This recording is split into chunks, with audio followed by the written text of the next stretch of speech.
El trabajador dominicano cuenta con un amigo que resuelve en sus momentos más difíciles.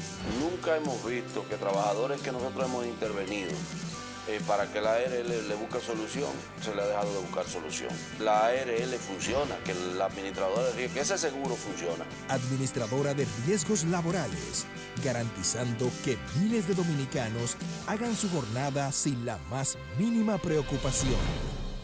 Hablar de la ARL es sinónimo de gestión de calidad en la administración de riesgos laborales. Cuando usted acude a la eficacia con que ha funcionado la ARL, y esa eficacia demostrada por ARL es lo que sirve como ejemplo de que el esfuerzo que se ha hecho valió la pena. El trabajador dominicano sabe que puede contar con la ARL, soluciones cuando realmente importan.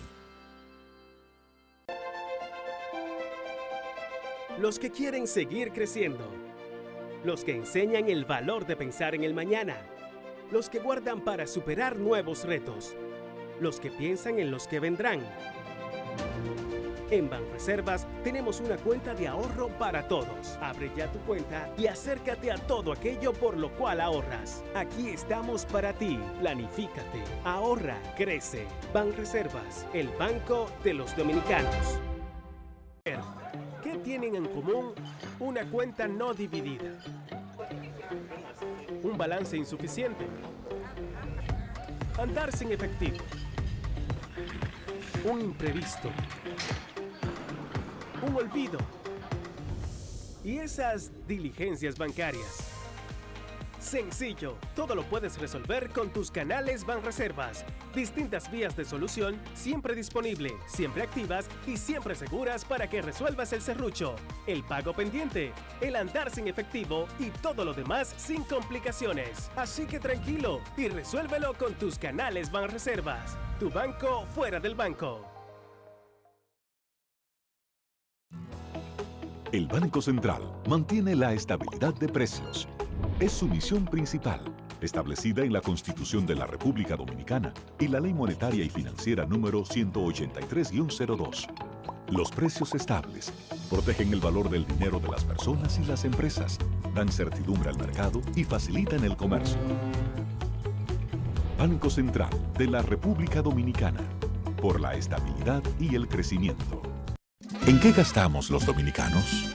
La quinta encuesta nacional de gastos e ingresos de los hogares que elabora el Banco Central de la República Dominicana nos revela qué productos compramos, dónde y cuánto gastamos dependiendo del lugar en que vivimos, de los ingresos y nuestra edad.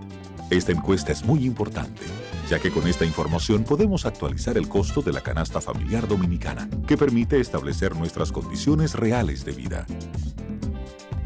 Durante el 2018, los encuestadores del Banco Central, debidamente identificados y cuya identidad podrás verificar entrando en la página web del Banco Central, estarán visitando distintos hogares a lo largo de todo el país.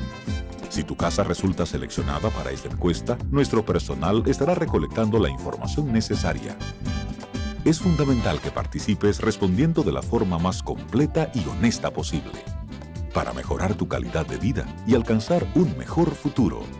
Contamos con tu apoyo. Banco Central de la República Dominicana, por la estabilidad y el crecimiento, con la participación de la Oficina Nacional de Estadística, ONE.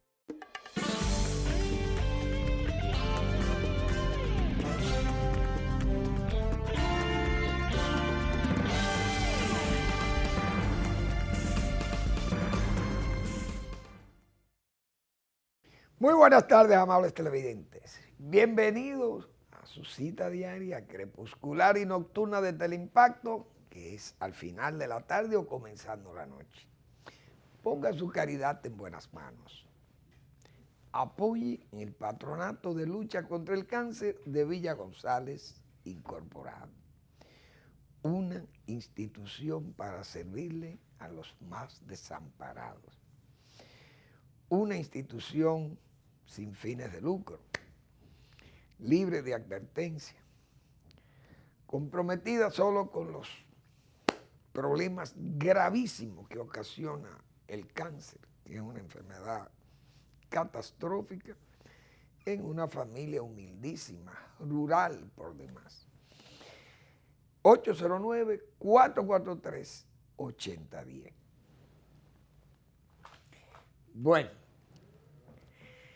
hay que hablar del viaje a Florida. Mar-a-Lago, mar de halago. Yo diría que hay un mar de halago. El presidente Trump realmente es un hombre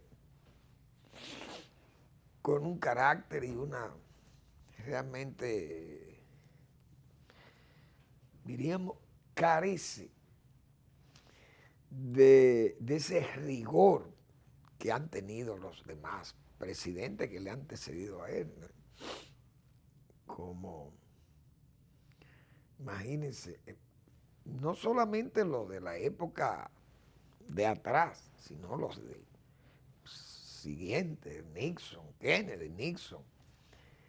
El mismo Johnson, que aunque fue un hombre, un guerrerista, pero fue también un hombre de Estado, que fue el hombre que firmó la ley de los derechos civiles. Claro, ya eso venía trabajándose. Pero presidentes como el mismo Gerald Ford, por ejemplo, que tal vez fue el de menos representación, porque no fue elegido presidente, ni vice, pero fue senador de la República. O sea, son políticos. Trump, que el domingo fue favorecido, además, con ese informe de Mueller, que prácticamente lo libera de los cargos de colusión, es decir, de ponerse de acuerdo con un gobierno extranjero para ganar o influir en unas elecciones para beneficiarse él. O sea, esa es la trama rusa. Ahora, no quiere decir que los rusos no interfiriesen en el proceso, que es lo que todavía se especula, porque tampoco se conoce el informe Mueller. De todas formas, el hombre resultó, bueno, feliz, exultante, como se dice, el presidente Trump. Prácticamente se puede decir, en Estados Unidos, cuando usted se libera, usted sale de debajo de una llanta como esa. Se puede decir que ya él logró su reelección. Porque ese era un problema que realmente le podía poner la situación difícil. De todas formas, repito, no se conoce todavía el resultado amplio. Los demócratas dicen, bueno, necesitamos conocer en detalle el informe de Mueller. Pero ya eso vendrá más luego. De todas formas, de esa reunión, el presidente dominicano, que es el caso que más nos interesa, nosotros decíamos el viernes, bueno, habrá que ver la rojez en el rostro del presidente cuando regrese de allá. El presidente regresó, pero la verdad que aunque el presidente dijo las cosas que solicitó, o que le planteó, mejor dicho, pero fueron solicitudes al presidente, como por ejemplo la apertura de ese mercado en Puerto Rico, de poder vender el acero dominicano, vender botas, por ejemplo, u otros equipos que se produzcan en las zonas francas dominicanas y que las puede usar el ejército norteamericano. Pueden ser hasta gorras, qué sé yo, kepis y sombreros y cinturones, medias, etcétera, no sé. Eliminar la disposición que tienen los americanos de que a los turistas y viajeros norteamericanos que le quiten esa advertencia de que en República Dominicana es peligroso venir. Bueno, esos son en detalle lo que dijo el presidente Medina que había solicitado. Cuando se pregunta por Venezuela y China, que eso no se trató. Y la verdad que es chocante que esos temas no se trataran. O De hecho, alguien le advirtió a las delegaciones que fueron, miren, el presidente no tiene ni siquiera que hablar de estas cosas, porque esto se sobreentiende. ¿Cuál es la posición de Estados Unidos con respecto a Venezuela y con respecto a China en la penetración agresiva en sus negocios por área de influencia norteamericana? La verdad es que uno duda que no se dijeran esas cosas, o que esos temas no se trataran particularmente en forma casi imperial, vamos a decir, porque Estados Unidos, imagínense, el más grande de los países que asistió ahí es el nuestro, y es un país chiquito. Chiquito no, pequeñísimo. Pero no importa el tamaño, porque Israel es más pequeño que nosotros, y hoy le dan una recepción bueno, como si fuera el Estado, bueno, una visita a los Xi Jinping. Tiene el señor Netanyahu hoy recibido por el presidente Trump con declaraciones realmente que van a traer muchos problemas, porque es arrojar combustible en una zona como está el Medio Oriente realmente, que yo no sé si es que el presidente Trump está feliz porque ya se entiende que terminó la vida de ISIS, es decir, del Estado Islámico, y ha ido Netanyahu a recibir la firma por parte del presidente Trump de que Israel se adjudique los terrenos que conquistó para negociar la paz con Siria, que es Golán. Es decir, negociar paz por territorios ocupados, cosa que no ha hecho, solamente lo hizo con Egipto, que le devolvió el Sinaí y ahí se ha mantenido la paz entre Egipto e Israel. Siria, que es un país que ahora tiene muchos problemas, y cuando Estados Unidos tomó esa zona, era el padre del que hoy gobierna Siria, pero son gente que realmente están totalmente desacreditados, porque son unos regímenes muy autoritarios y además dinásticos. Y bueno, entonces no gozan de aprecio ahí, más que solo en sus países. Y miren cómo está Siria totalmente destruido. Pero, repito, Netanyahu fue recibido ahí, y eso uno sabe que es arrojar combustible de guerra en esa zona, porque Israel también sabe que eso es una provocación, no solamente a Irán, sino a todo el mundo árabe, que aunque ha disminuido aquella solidaridad con los palestinos, pero no hay duda que eso va a traer problemas, porque Israel no se puede anexar esos territorios así por así. Se ha anexado prácticamente a Cisjordania, pero a la larga tendrá que salir de ahí, porque Israel no va a tener paz. Como dijo uno de sus cancilleres, Israel ganará todas las guerras que se puedan librar ahí, pero nunca va a ganar la paz. Porque con decisiones como esas no es verdad que va a haber tranquilidad ahí. Bien, ese Trump que no hablara de China y de Venezuela aquí, o mejor dicho, en Mar-a-Lago, en esa reunión, bueno, es lo que ha dejado a mucha gente realmente aturdido. Yo particularmente no le vi esa amplia sonrisa al presidente dominicano. No sabe uno qué más cosas pudieron haberse tratado, uno no sabe nada. ¿Quién sabe si se trató algo sobre la estabilidad política local en Haití? Tampoco se habló de la inestabilidad de Haití. Bueno, la verdad que son cosas que si el presidente incluso dominicano tampoco planteó que esa inestabilidad de Haití puede provocarnos problemas muy serios a nosotros los dominicanos. Bueno, entonces esa reunión uno no sabe para qué sirvió, porque eso simple y llanamente podía haberse canalizado por vía de la embajada. Mire, ¿qué es lo que quiere República Dominicana? Tal y tal cosa. Pues mire, señora Bernstein, tome nota de eso y pásenlo por el Consejo de Estado, que Mike se encargará de eso, Mike Pompeo. Me imagino que Trump debe llamar a Pompeo así. Pero llamar a esta gente a Florida para que solamente solicitaran qué necesitaban. La verdad que uno no va a entender eso. Por lo menos yo no lo entiendo. Ahora, los americanos que saben todo, igual que los ingleses, y ayudados por el Mossad de Israel, además, son 3 países que tienen un monitoreo del espionaje mundial.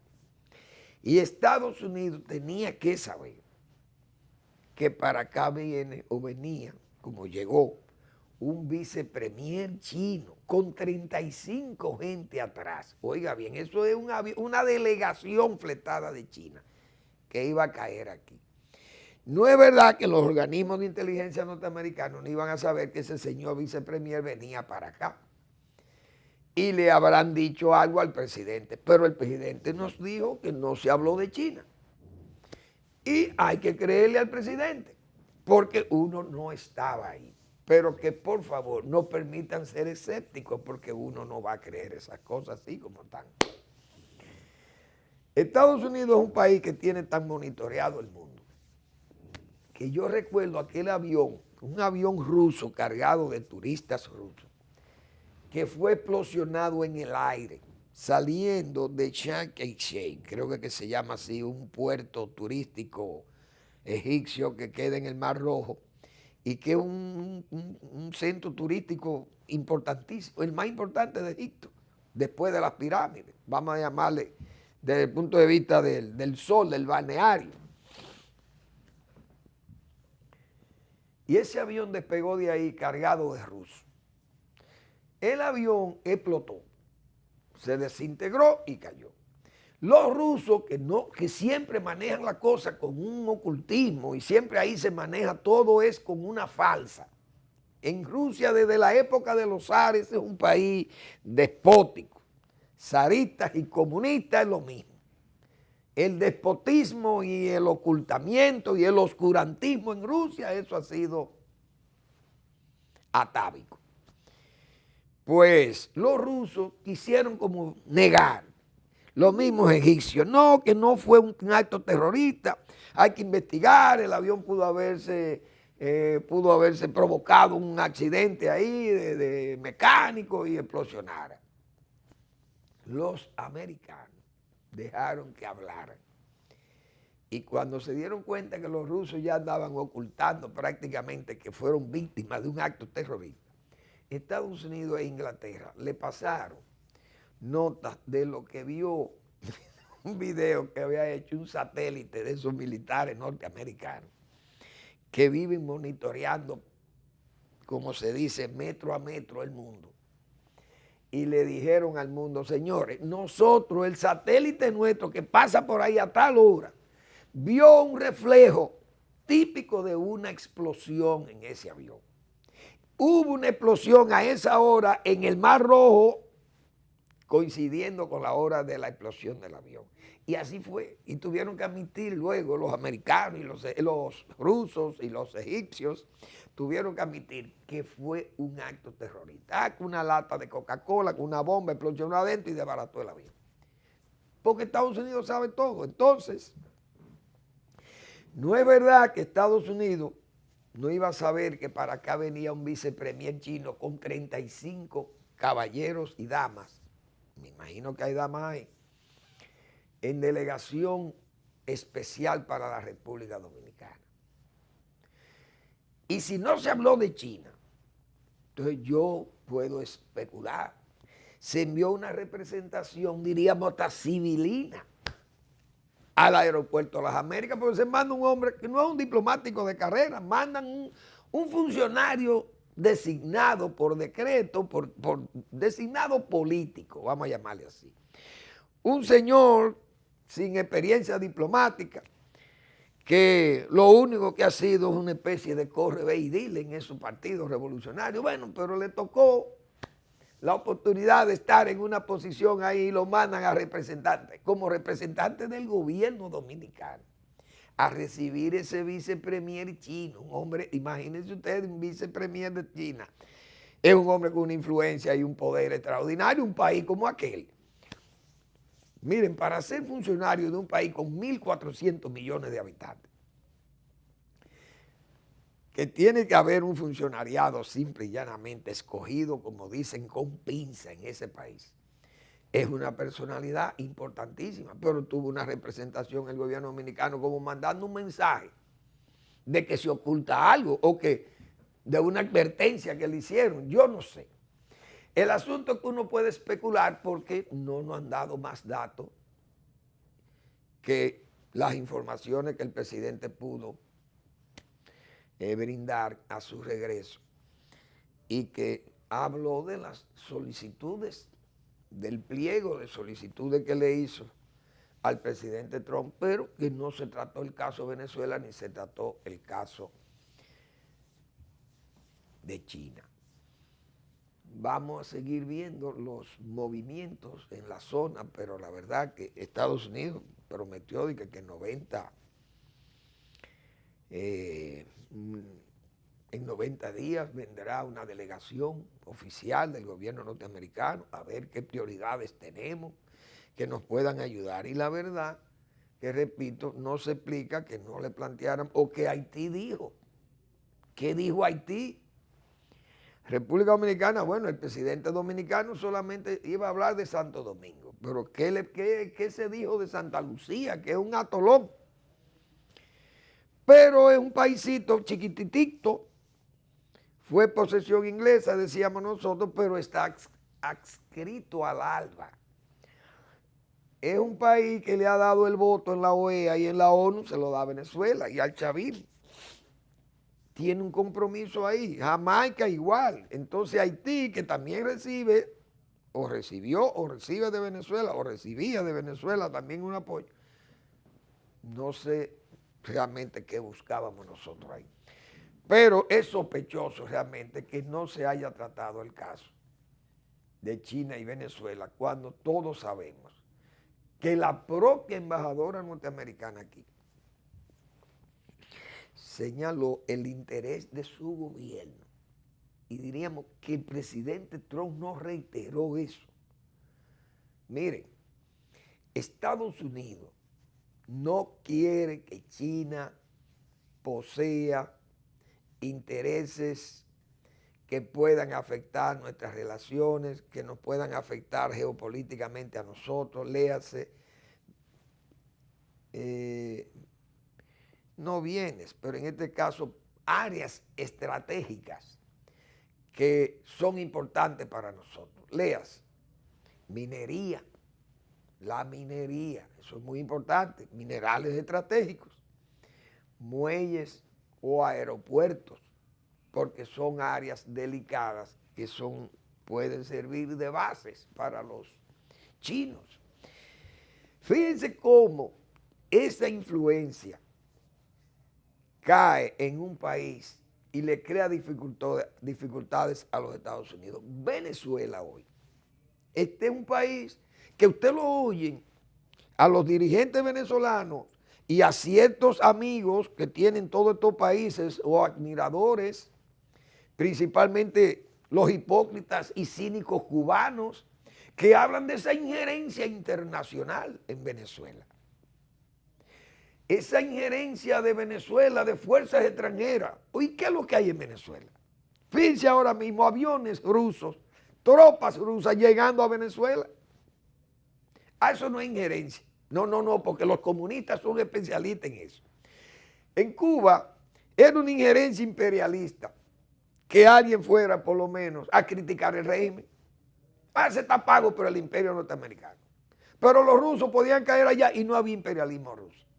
Y tenían el dominio de todo en Cuba, que la usaron prácticamente como un oído contra Estados Unidos. Pero ahí no había injerencia. La injerencia es el imperialismo norteamericano. Entonces, los rusos están en Venezuela haciendo, pienso yo, que Rusia lo que está buscando es ponerle una tramoya en Venezuela para que la dejen tranquila con Ucrania. Eso es un mensaje a la OTAN, pienso yo. La OTAN, que está muy cerca de Rusia ya, porque tiene base en Estonia, que era terreno de Rusia, tiene en Polonia, que era un satélite de Rusia, de la Rusia soviética, tiene en Ucrania ya la OTAN, aunque todavía no ha captado a Ucrania, porque sabe que eso va a traer problemas. Y se escudan en que el régimen todavía no tiene un sistema ampliamente democrático, que las finanzas todavía no alcanzan como para ser un país estable, que podría ser parte de la OTAN.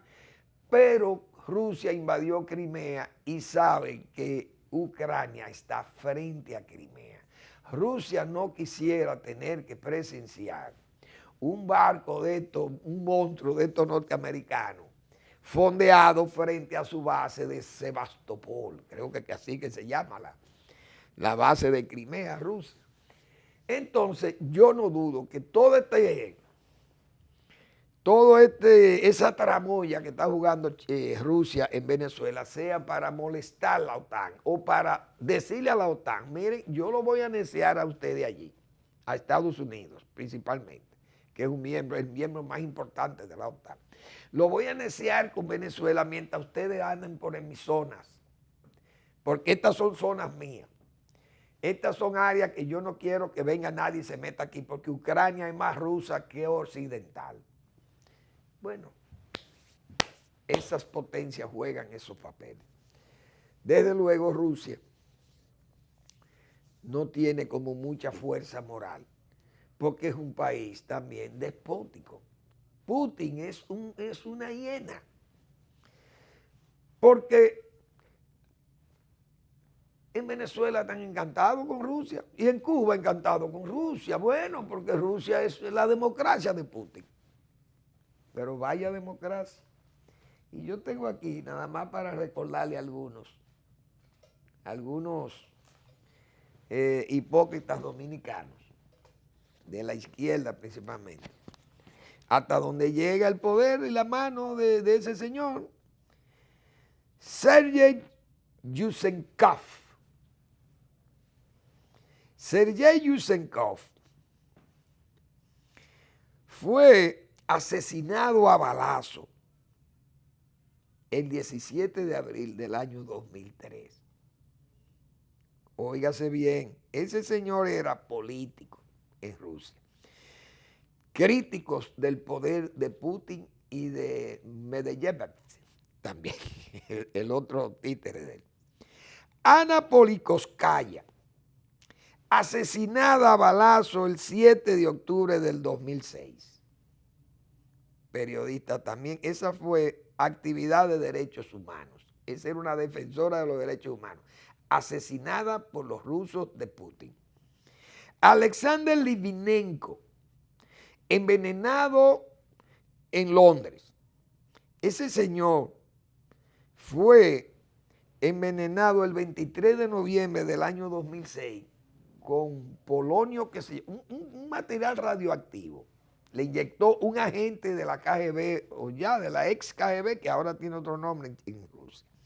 Pero también era un ex espía de la KGB y fue mandado a eliminar por el señor Putin. El señor Boris Nemtsov, ese señor que fue un líder liberal de la oposición, se opuso a la invasión de Ucrania. Y él iba a probar que la participación de Rusia era real en la invasión a Ucrania, que la camufló Rusia con soldados que no llevaban ninguna identificación, como para que no se supieran que eran rusos, eran mercenarios que habían contratado los prorrusos ucranianos del este. Una pantalla realmente mal montada. Paul Klebnikov, periodista de Estados Unidos, asesinado el 9 de julio del año 2004. Ese señor era periodista en norteamericano.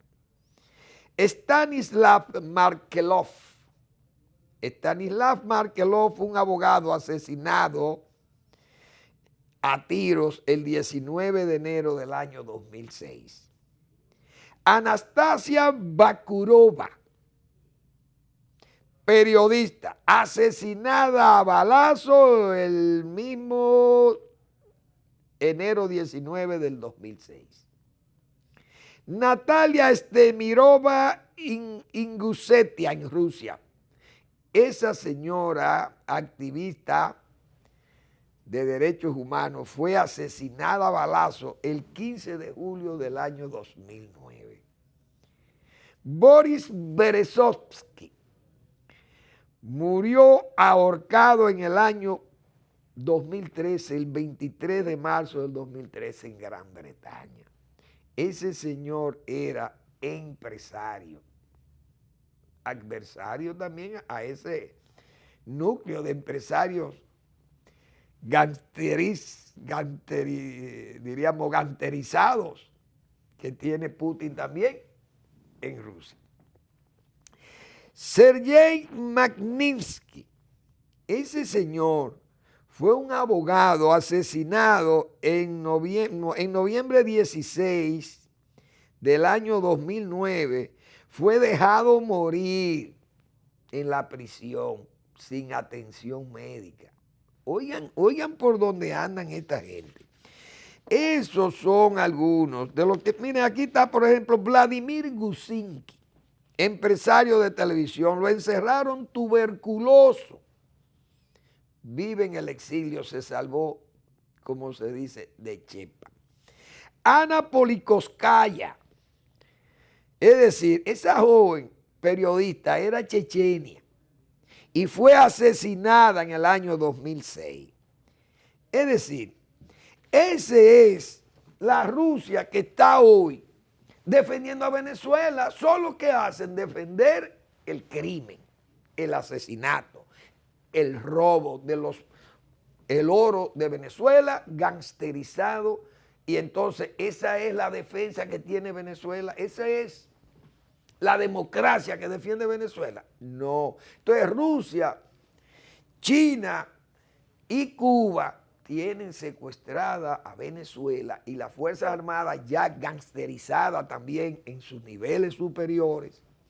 Y con esa situación yo dudo, realmente, dudo que el presidente Trump no haya hecho alguna advertencia de lo que se está montando en Venezuela y que él no quisiera que países como República Dominicana o Jamaica o esta gente tengan que ir a pensar un voto en la OEA o en Naciones Unidas cuando los hornos se calienten más. Porque uno sabe que los hornos se van a calentar porque cada día a Venezuela le están poniendo el círculo más cerrado. Ahí está en Paraguay, $1.000 millones mandados a Paraguay, a Uruguay, perdón, robado de Venezuela y enviado por Bandes y un banco en Uruguay que Estados Unidos le tiene cerradas las operaciones a esos bancos, porque los bancos corresponsales norteamericanos son los que manejan prácticamente el mundo económico global. Y nadie le puede, como se dice vulgarmente, saltar la tablita a los Estados Unidos.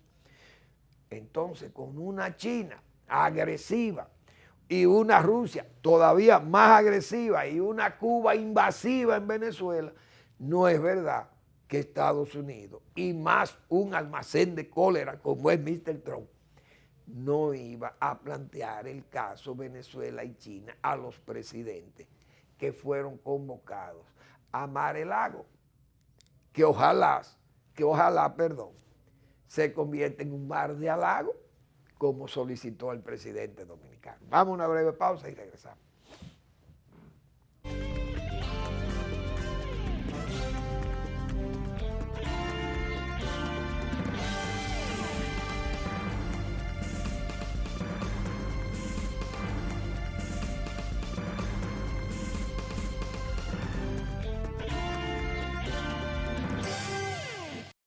El trabajador dominicano cuenta con un amigo que resuelve en sus momentos más difíciles.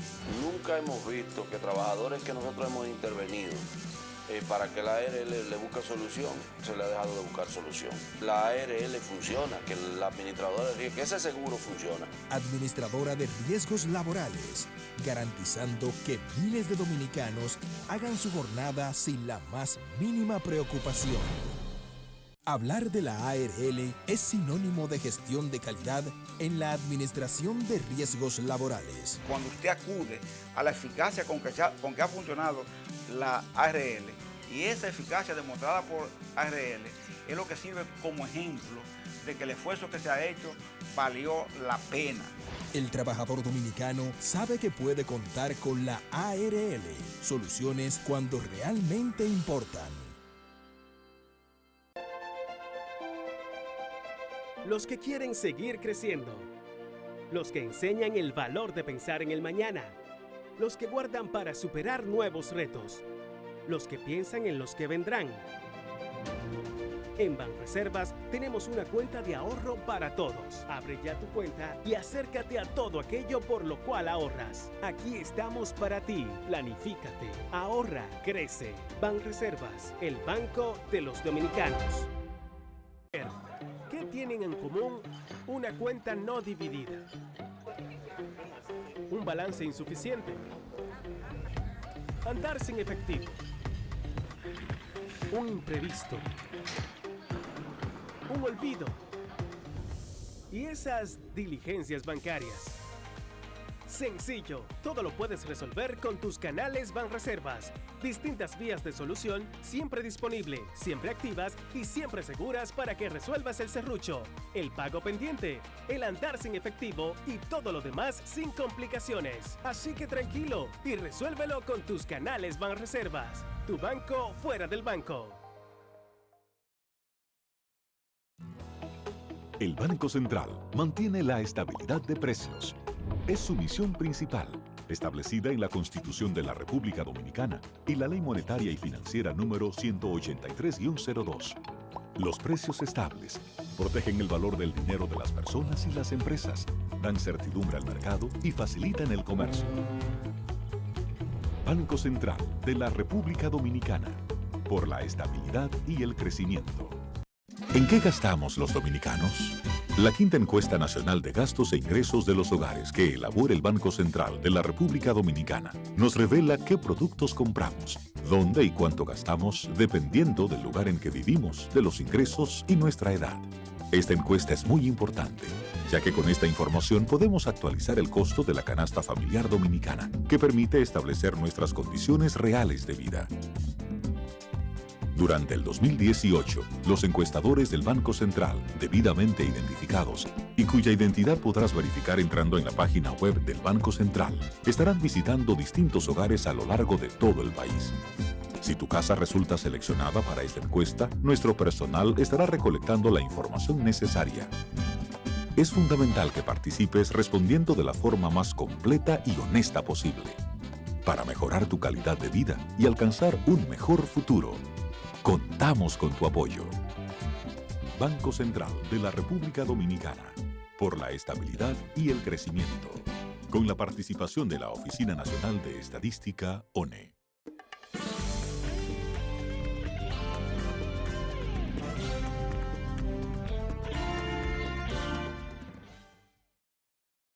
Bien, señores,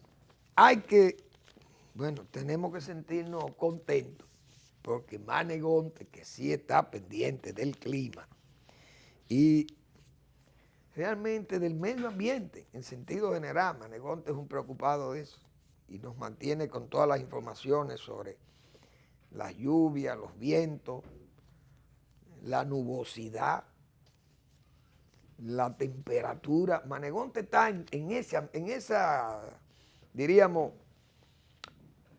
área crítica para nuestro país y para los países del área y para el globo. Pero me acaba de informar que en el Cibao está lloviendo a cántaro.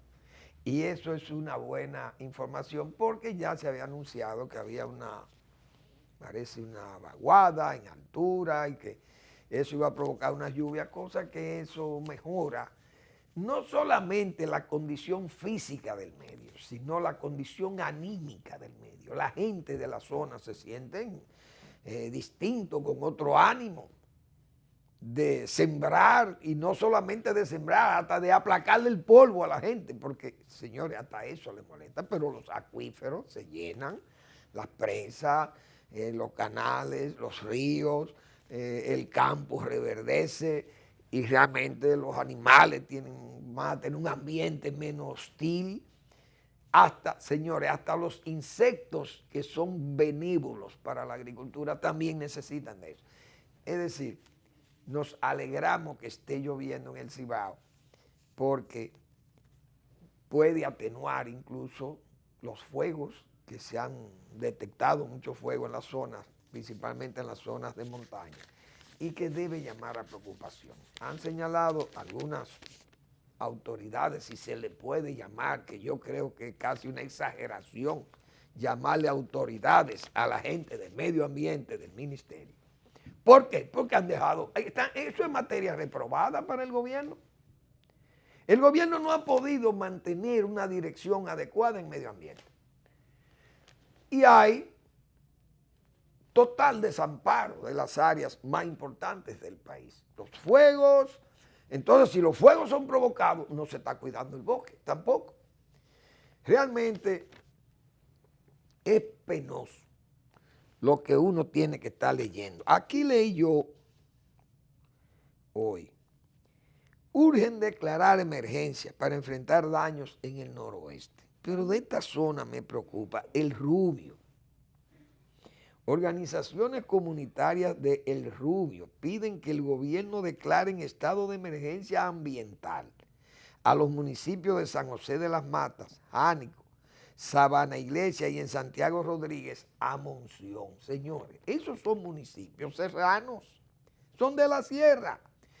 De la sierra en la montaña más emblemática nuestra, que es la Cordillera Central. Ahí están, en el lado norte, en la ladera norte de esa cordillera importantísima, de esa fábrica de agua,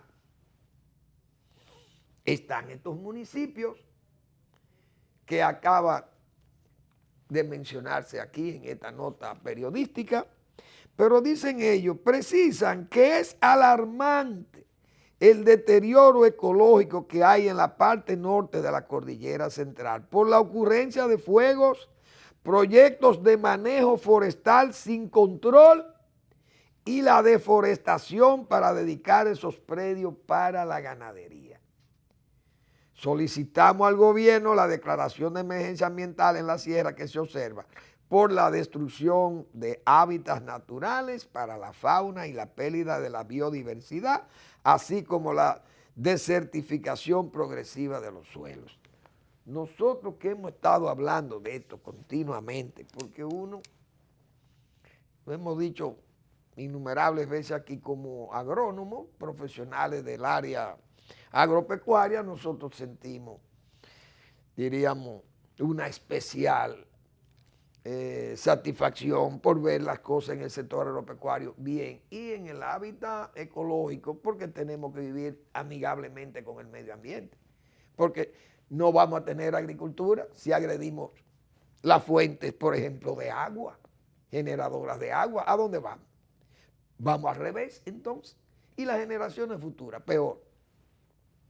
Entonces, el gobierno, hay que decir que está reprobado en materia medioambiental, porque no ha podido ni siquiera nombrar. Miren, yo he dicho muchísimas veces,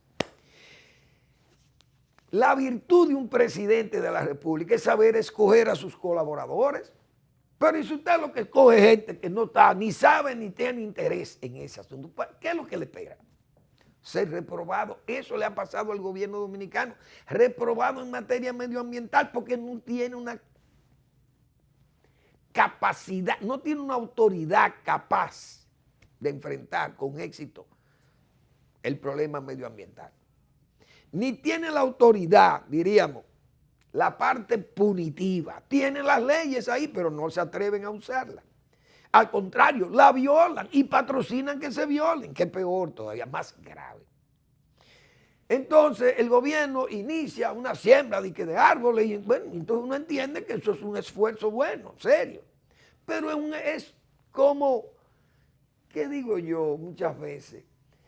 Es como trabajando con la cabeza y atrás van los pies destruyendo. Porque no tiene sentido que usted diga que va a sembrar 300, 700 mil tareas de árboles. Y entonces estamos destruyendo zonas que son reservas. Porque hablar de los haitises y hablar de esta zona, señores, hablar de esos municipios de la sierra, eso es realmente cambiar el ecosistema de esas poblaciones. Que todavía, usted dice, déjame ir a San José de las Matas a refrescarme. Pero si usted lo que llega allí, lo que va a encontrar es un horno. Eso va a perder interés incluso. Realmente es una pena que aquí un programa bueno que se inició, creo que fue en el 97, realmente haya desaparecido. Un proyecto que estaba bien orientado hacia la recuperación de las áreas degradadas, que fue Quisqueya Verde. Ese fue un proyecto que lo inició el PLD. Yo creo que estaba en medio ambiente. ¿Quién era que estaba en medio ambiente en esa época? Yo no me acuerdo, pero yo creo que fue de ese programa. Se encargó a el vicepresidente de la época, que era Jaime David Fernández Mirabal. Yo no sé quién diseñó Quisqueya Verde, pero se ejecutó. Se estaba ejecutando Quisqueya Verde. Y eso iba desde la, diríamos, desde la proliferación de viveros, de plántulas, a la reforestación con cientos de miles o millones de árboles, programas de especies especiales, algo así, creo que era que se llamaban, especies promisorias. Porque yo he dicho, señores, digo, ya yo he dicho eso 1000 veces, yo creo que ya resulta hasta el cansancio ya. Regar, porque yo sé lo difícil que es trasplantar, subir hasta la loma, las plantitas para trasplantarlas, eso no es fácil, es terrible. Entonces, he sugerido que vamos a regar semillas de plantas que sean endémicas de la zona, que a los campesinos que viven en las montañas, ponerlos a recoger. Son frutos, principalmente el pino, es de cono. El pino caribea y el pino occidentalis, que son las dos especies más comunes en las montañas altas de Quisqueya. Esas especies, hay frutos que son dehiscentes, es decir, yo creo que esos conos se abren y entonces hay semilla que cae del pino y sube la regeneración natural, pero si yo la puedo recolectar en sacos, miles de sacos, y esos sacos los voy a regar con, por ejemplo, ahora está lloviendo. Si está lloviendo en las montañas, ¿por qué no van, después de la lluvia, van helicópteros a regar millones de semillas, miles de sacos que se pueden regar en esas áreas degradadas para que haya una regeneración y puedan subir? Yo creo que eso no es, primero no es una cosa del otro mundo, ni tiene un costo tan elevado, porque ¿qué puede costar un helicóptero militar? Que tenemos muchísimos, hay algunos helicópteros militares que se pueden utilizar para regar la semilla, goleo, como se dice. Pero entonces, además de Quisqueya Verde prever la reforestación, la repoblación, los viveros, también iba por la administración de las cuencas. Administración de cuencas y administración forestal. Es decir, eran 5 programas, Quisqueya Verde, que sí estaba orientado a recuperar el área degradada. Pero eso realmente andamos al revés. En materia medioambiental, díganlo o confírmenlo. Dice Manuel Fermín que el gobierno de Danilo Medina Sánchez está reprobado. ¿Por qué? Por esas evidencias que están ahí. No hay que ser ningún investigador social, ni ecólogo, ni dasónomo o ecologista para usted verificar eso. Ir allí, verificar. Eso es la realidad, porque ahí lo estamos viendo a diario.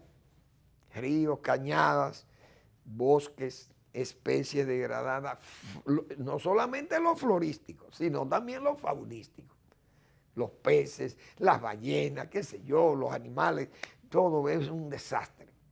Y no hay una autoridad que eche un San Antonio pesado y de un puñetazo, como se dice, para acabar con este relajo, con esta falta de autoridad que estamos viviendo los dominicanos. Porque el tránsito es un desastre. Señor, el tránsito, nada más arregle el tránsito, le garantiza el triunfo a cualquier gobierno, una reelección a un presidente. Arregle el tránsito en el país. Este desorden, este caos que tenemos nosotros en el tránsito. El que regula eso tiene la presidencia asegurada, óigalo bien, la reelección por lo menos, porque hay que ganar el poder aparentemente para poder tener eso. Y después que usted gane el poder, usted resuelve ese problema, usted tiene la reelección asegurada. Con esa visita sorpresa que usted haga al sector transporte y al sector tránsito, que es un verdadero caos. Bueno, señores, yo voy a mostrar esta imagen. Esta imagen, nosotros hemos dicho, el verdadero contrapoder, porque ya el asunto de la reelección y todo esto, el presidente sabe uno que tiene que enfrentar. No es el 15, nosotros lo hemos venido diciendo. No es asunto, no estamos en el 15, estamos ahora en el 19 con esta realidad. Y esta realidad es que Leonel Fernández, como táctico prodigioso, y no lo digo por lisonjearlo, esas, señores, esas manifestaciones de las cuales Leonel Fernández levanta emociones, manifestaciones masivamente asistidas, organizadas. Fíjense cómo está la gente ahí sentada, escuchando, gente que está con la conciencia clara del papel que ellos van a jugar en este proceso electoral. El doctor Leonel Fernández es un táctico prodigioso, hemos dicho, y ha manejado la parte más importante, que se convierte en un verdadero muro de contención al propósito que puedan tener aquellos amigos íntimos y de sentida amistad del presidente Medina, que tratan de seducirlo con aquellos cantos de sirenas y como si fueran trabajo de hechiceros y de brujas, que, señores, esta situación no es. Todos esos actos que hacen los senadores, hemos dicho, es buscando ellos su reelección, pero al mismo tiempo que se promueven ellos, pues promueven al presidente con fines de ver si pueden conseguir lo suyo ahí para su campaña. Pero el presidente es el que tiene que tomar una decisión que parece que marzo, como se está achicando marzo, y uno no ve como que hayan señales de que el presidente va a hablar en marzo sobre su posición. Si lo está dejando para crear más tensiones, cada día esta fuerza de Leonel Fernández va a crecer más. Y si el presidente dice que va, eso va a traer un problema muy serio, porque ahí está la prueba. Ese es el táctico de Leonel Fernández, señores, que tiene